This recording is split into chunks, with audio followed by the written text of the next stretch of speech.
are my very best friends! Bonjour, bonsoir à tous et Vépone, j'espère que vous allez bien. Aujourd'hui, petit résumé de l'épisode 23, enfin petit, ça va être très long, vous allez voir. Comme je l'ai dit au résumé d'avant, il n'y a pas de réaction pour cet épisode et vous pouvez directement le savoir si dans le titre de la vidéo c'est marqué résumé ou réaction à chaud. Si c'est marqué résumé, il n'y a pas de réaction à chaud. Vous avez compris l'idée. Vous pouvez me suivre sur Twitter et vous pouvez rejoindre mon serveur Discord qui est dans la description. Et on est parti pour ce résumé. On commence bien avec un troisième épisode d'un problème d'amitié par la map et on retrouve pour la deuxième fois le duo Appleshy. Ce qui est intéressant car on ne voit pas souvent Hatchet et Fluttershy ensemble comme Rare et Dash, donc on peut dire que ça commence très fort. De plus, on découvre une nouvelle créature appelée Kirin, venant de la mythologie chinoise. Elle a lui aussi un passé historique très intéressant. Je pense que c'est la dernière créature qu'on découvrira dans la série vu que on s'approche dangereusement de la fin de la série.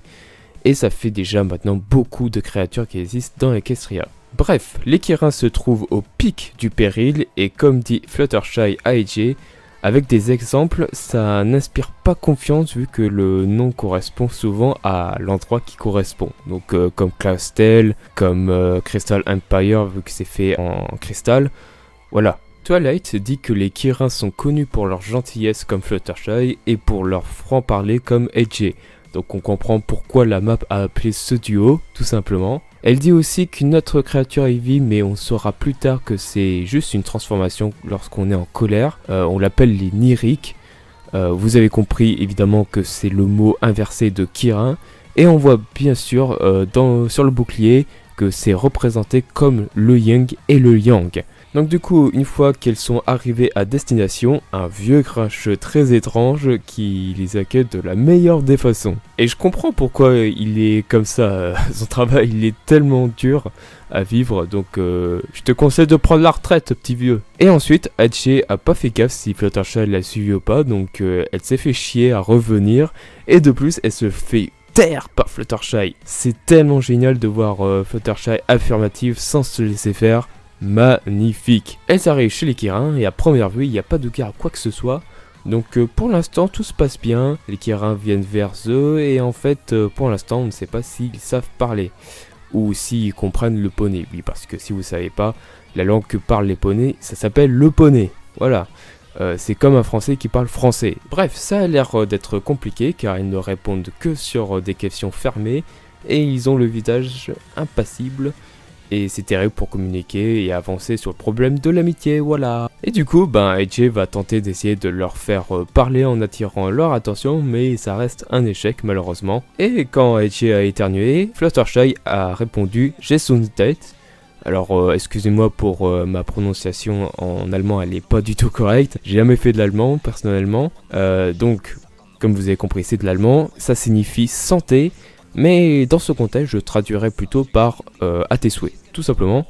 Et maintenant, on sait que Rarity est française, Discord italien, Pinky espagnol, et maintenant Fluttershy allemande. C'est très intéressant quand même. Donc AJ va s'aventurer pour trouver un Kirin qui parle et laisse Fluttershy avec les autres, tout simplement. J'adore cette scène. Je sens que je vais faire beaucoup de kiff. Et on aperçoit pour la première fois Autumn Blaze. Et j'aime trop déjà. On a encore un perso aussi excité que Silverstream, c'est fantastique. J'ai bien prononcé le mot ou pas? Oui bon on continue de ce que j'ai dit et on oublie la suite pour ce qui arrive de dire c'est pas non si c'est ça, oublie, bref la suite. That was something, all right. Donc après ça, AJ veut comprendre qu'est-ce que le vœu du silence et pourquoi tous les Kirins sont devenus muets. Et c'est là que Autumn va lui expliquer en chantant évidemment. Ah là là. Ça c'est très fort, très inattendu et c'est toujours cool d'avoir une chanson de plus. Donc ce qu'elle nous chante tout le long c'est que les Kirins ont enflammé leur propre village à cause d'une bagarre qui les a tous transformés un par un en Eric. Donc la chef a décidé que toute sa tribu nage une fois dans le canal du silence pour régler le problème, sauf que ça efface aussi leurs émotions, donc leur vie est devenue ennuyeuse, déprimante et insociable. Tellement que Autumn trouve le sudoku plus amusant. C'est donc ce problème à résoudre. Il faut absolument que les Kirins savent accepter et exprimer tous les sentiments, même les mauvais, comme la colère et la tristesse, et malheureusement ils ne l'ont jamais appris. Pour référer à ça, Autumn le dit de la meilleure des façons. Elle chante « Il n'y a pas d'arc-en-ciel », ce qui représente la joie, sans la pluie, ce qui représente la tristesse ou la couleur, comme vous voulez. Et c'est vraiment très bien dit, quoi. Et bien sûr, les plus belles pommes ont parfois des vers, qui veut dire qu'il ne peut pas toujours y avoir de la bonne humeur et qu'il faut faire face à ce qui nous rend malheureux pour notre bien, pour la communication et pour nous aider à passer les obstacles difficiles à vivre. Même la tête d'LG représente l'idée. Je trouve ça vraiment formidable comment le message est transmis à travers toutes ces métaphores. C'est magnifiquement bien fait. Rien que pour ça, c'est déjà pour moi le meilleur épisode de la saison. Et j'ai toujours pas fini mon résumé. Parce qu'on a un effet d'annonce en plus, donc j'adore ça. Dans la chanson, on voit que grâce à ces fleurs, sa voix s'est améliorée et ça l'a rendue bavarde. C'est le remède parfait contre le vœu du silence. Ce qui veut dire qu'à ce moment-là, fallait comprendre que déjà c'est la solution au problème des Kirins. Mais en plus, fallait penser aux écureuils au début de l'épisode qu'ils ont utilisé les meilleures fleurs pour leur arbre.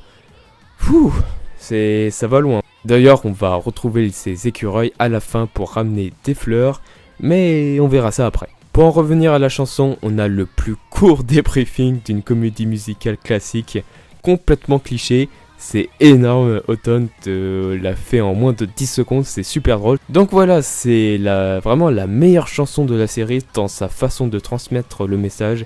Et en plus, c'est Autumn qui la chante, donc on peut plus la concurrencer. C'est déjà le meilleur perso de la saison, je l'adore. Oh. En plus, la pauvre, elle a fini par parler à son ombre tellement elle se fait chier. Avec ses amis imaginaires, elle est trop drôle et ça fait d'ailleurs référence à Seul au monde de 2000, un film de comédie dramatique où c'est un survivant qui vit avec son ami imaginaire qui est un ballon, donc c'est une très bonne référence. Au retour de Edgy, Fluttershy explique qu'il ne faut jamais laisser les Kirins reparler au risque qu'ils enflamment la forêt et qu'ils les entourent.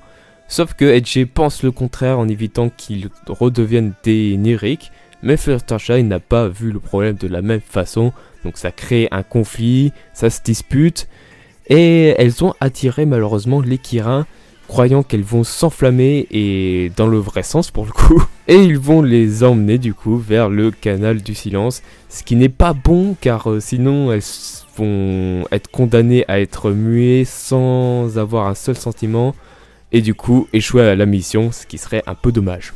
Et heureusement, Autumn vient de les sauver en étant un Nyric, du coup on sait maintenant qu'elle peut contrôler son tempérament, et comme elle dit, je suppose que la colère est comme les autres émotions, c'est ne pas seulement la ressentir, mais aussi savoir ce qu'on en fait. Et ensuite, AJ et Fluttershy résument et partagent le message de l'épisode, c'est correctement dit sans qu'il y ait d'ambiguïté. Pour une fois qu'il y a une leçon utile et originale dans cette saison, ça fait tellement du bien de voir ce genre d'épisode. Bon bref, après ce magnifique double boop, on retrouve les écureuils que j'en avais parlé juste avant, donc vous connaissez la suite. Après bien sûr le petit hug au passage, elles vont ramener les fleurs et les Kirins reprennent leur voix qui leur avait tellement manqué. Je retrouve ma voix, lalala. Et ça se finit sur la touche finale, la reprise de Kirin Tel et un clap de sabot. Bam! C'est comme ça que j'appelle une fin d'épisode, moi. Oh là là, c'est tellement bien. Waouh, mais quelle fin d'épisode. Oh, incroyable. Donc voilà, c'était le résumé de cet épisode. On va passer directement à mon impression et à ma note. Donc pour ce qui est de mon impression, pour moi, clairement, c'est le meilleur épisode de la saison 8. Je l'ai trouvé. Je peux vous donner quelques arguments qui prouvent que c'est le meilleur épisode. Déjà, un épisode d'Apple Shy, c'est fort, c'est ouf quand même déjà. Kirin Tel, c'est pour moi la meilleure chanson de la saison de très loin. Autumn Place fait partie des persos qui sont tout le temps excités comme Silverstream, donc ça c'est énorme. Parce qu'il y a des Kirins, bon bah ça suffit amplement, hein. Il y a des Kirins, c'est forcément un bon épisode, je peux pas en dire plus. Excellente écriture de l'épisode, un des meilleurs épisodes de problème d'amitié appelé par la map largement. Le message passé est excellent aussi, et pour finir, c'est super drôle, donc il y a tout qui est réuni. La recette, elle est parfaite sur cet épisode, franchement, ils ont fait un excellent épisode, ceux qui l'ont écrit, c'est incroyable. Et c'est pour cela que je lui attribue la note de 10, très logiquement, et d'ailleurs je pense que c'est le meilleur épisode parmi ceux qui ont eu 10, donc pour un peu les départager, parce que il y a quand même beaucoup d'épisodes excellents dans cette saison, beaucoup d'épisodes où ils ont eu un 10, mais celle-là, je peux vous garantir que c'est la meilleure, c'est juste la meilleure. Donc voilà, c'est tout ce que j'ai à dire pour cet épisode. On se retrouve pour la semaine prochaine avec un nouveau résumé et cette fois-ci, enfin, une réaction. J'ai toujours été en compagnie de Rad durant ces fins d'épisode de la saison 8, donc ça va pas changer. Et je vous réserve une surprise pour la réaction des épisodes finaux de la saison 8. Vous allez voir, c'est énorme. Donc voilà, on se dit à la semaine prochaine. Good night.